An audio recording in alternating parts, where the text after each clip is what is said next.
Chers fils de l'Église, je vais vous raconter une petite anecdote qui m'est arrivée un jour. J'étais à table chez des gens extrêmement sympathiques et catholiques convaincus. Et tout se passait bien jusqu'à ce qu'arrive le quart d'heure chrétien sur François.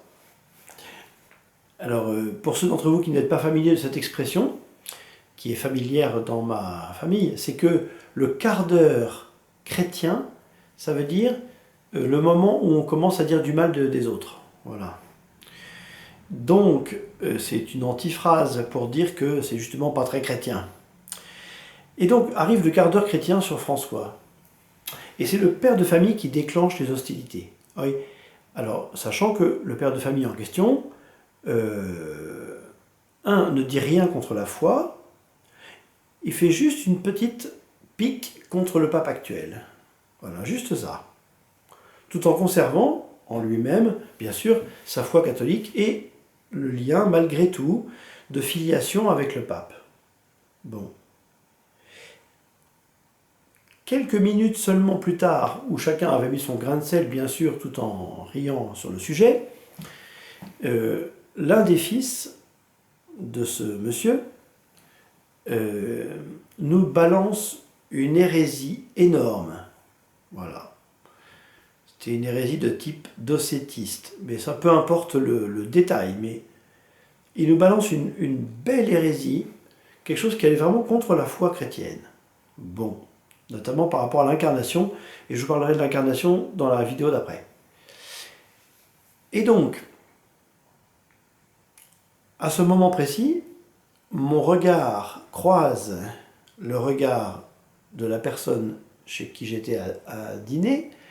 Lui et moi, on comprend que le fiston a dit une bêtise, parce qu'il se trouve que le papa connaît bien la foi, même la théologie, enfin le minimum de théologie qu'on doit connaître tout le monde. Et donc, il voit bien que son fils a dit une bêtise. Bon, c'est pas grave, hein, il a balancé juste une hérésie à table, comme ça, c'est pas non plus, ça fait pas de lui un hérétique. Mais simplement que, en quelques minutes, la critique du pape a produit une hérésie. Et je crois que cette anecdote est un petit peu symptomatique de ce qui est déjà arrivé dans de nombreuses familles, dans de nombreux milieux, et qui est en train tranquillement de s'installer dans des milieux beaucoup plus larges et traditionnellement beaucoup plus attachés à la figure du pape. C'est-à-dire que le fils prend l'habitude de critiquer le pape, le père prend l'habitude de critiquer le pape, le fils prend l'habitude d'entendre des critiques du pape. Eh bien, à la génération encore d'en dessous, le petit-fils sera en dehors de l'Église. Voilà. Sauf si on en prend conscience et qu'on fait attention. Voilà.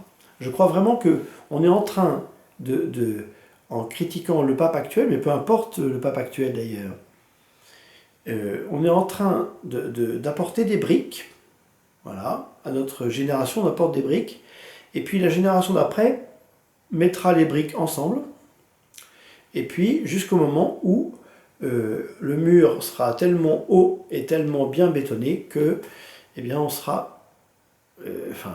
un certain nombre de gens seront sortis de l'église, tout simplement. Voilà. Et donc, ça ne veut pas dire qu'on a le droit qu'on n'a pas le droit de penser autrement que le pape, bien sûr. Ça ne veut pas dire qu'on n'a pas le droit d'avoir un esprit critique. Comme l'a très bien dit une journaliste il n'y a pas de si longtemps, le pape, pour moi, n'est pas un gourou. C'est vrai que ce n'est pas un gourou, et qu'il peut très bien avoir tort sur tel ou tel sujet. Mais moi, ce que je sens, et c'est pour ça que je fais ces vidéos, ce que je sens, c'est que s'installe une espèce de distance qui va être de plus en plus difficile à franchir entre les catholiques et le pape. Voilà. Et que du lien entre le pape et les catholiques dépendent beaucoup de choses, et en particulier la question de l'incarnation. Voilà. Et sans compter les questions d'évangélisation. Enfin, je ne vais pas anticiper sur les vidéos d'après, parce que je voudrais qu'elles soient courtes, digestes, et qu'il y ait suffisamment de réflexion pour se dire, est-ce qu'il est exact, ou est-ce que c'est simplement le délire de Monsieur l'abbé? Est-ce qu'il est exact qu'il est dangereux à une génération de sans cesse critiquer le pape actuel par rapport aux générations suivantes? Sinon, eh ben alors, c'est pas la peine de regarder les vidéos. Et si oui, ça vaut le coup de réfléchir. Mais c'est beaucoup autour de la théologie de l'incarnation, et je vais en parler dans la vidéo suivante.